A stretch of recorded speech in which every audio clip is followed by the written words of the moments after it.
My son, I saw in a dream that I must slay you. He said, my father... Abraham's progress to the mountain, as if that's a projection on Abraham's part of his own doubt, his own struggle in terms of the journey. In both traditions, Abraham recognizes the voice of Satan. And in fact, to this day, in the pilgrimage ritual in Islam, they throw stones at a pillar down in the valley, which they call jamarat. The stones become like burning coals, at Satan, imitating Abraham's throwing stone at Satan, who followed him tauntingly, saying, how could God give you a son and make a big deal of it, and now tells you to go and sacrifice him? Maybe you are mistaken. Maybe you're not hearing right.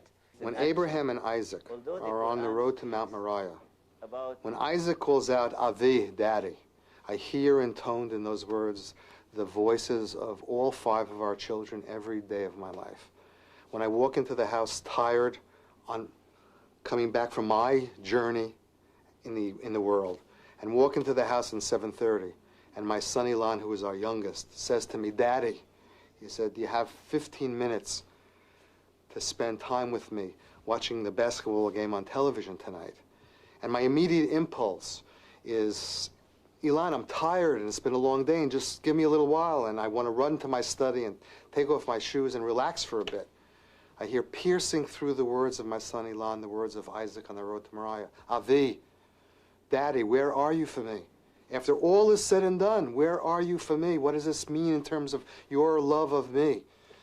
But Abraham is able, in the midst of the journey to the mountain, is able to respond, Hineni v'ni, here I am, my son.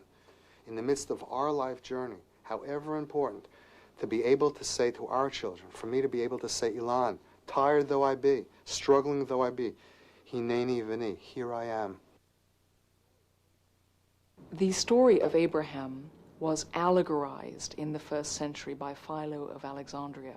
The call of Abraham by God in Genesis 12 was made the paradigm for the journey of the soul out of the snares of the material world, which was where Abraham came from, and into trust, promise, growth in God, away from origins. This is, if you like, a sort of psychological journey, the way a soul, an individual becomes healthy. They leave everything familial behind, and they become differentiated from their parents. And that's a lot of what we do. Abraham and Sarah are very much figures for us in Christian spirituality.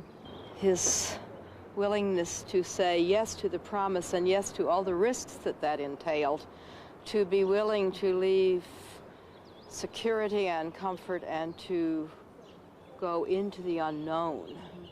And I think in what we do in the Center for Christian Spirituality, we're often with people as they're saying yes to promise and yes to going off into the unknown. And there, certainly Abraham and Sarah are great, important figures for us, role models to be trendy.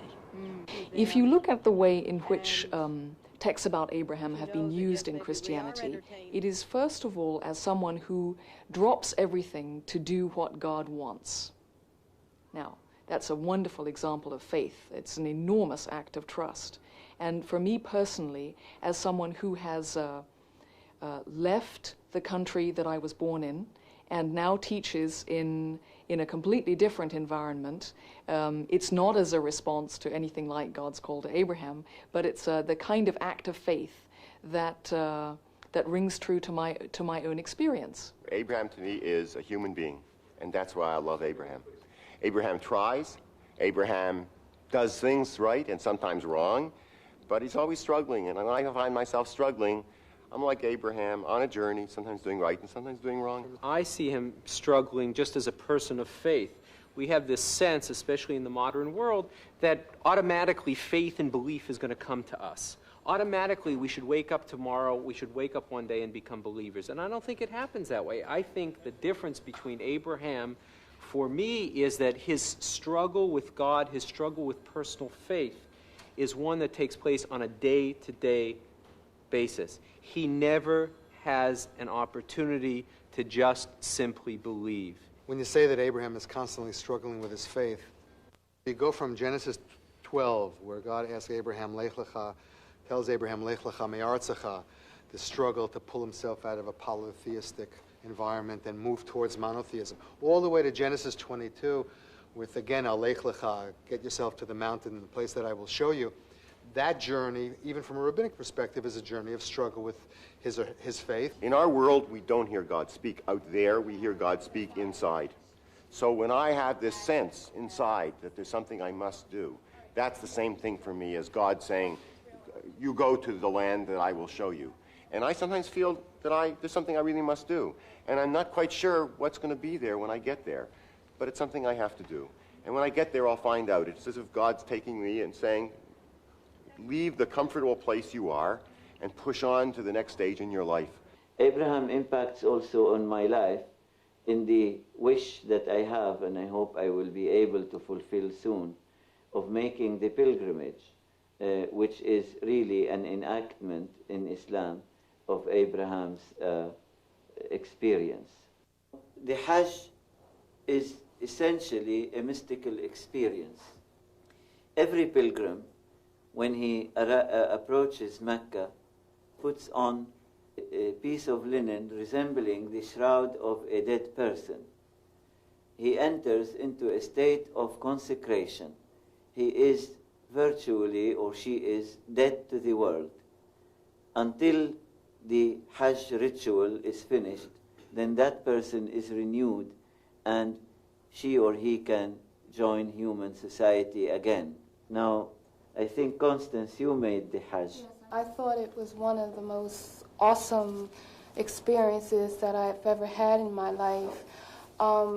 My overall feeling is that I was no longer thinking on an intellectual or logical basis, that I was being moved or driven by a higher power, and that it was my soul and my heart that was guiding me through the Hajj. Because had I been thinking on an everyday basis, soon as I got off the plane, I probably would have turned back, because it was 135 degrees there.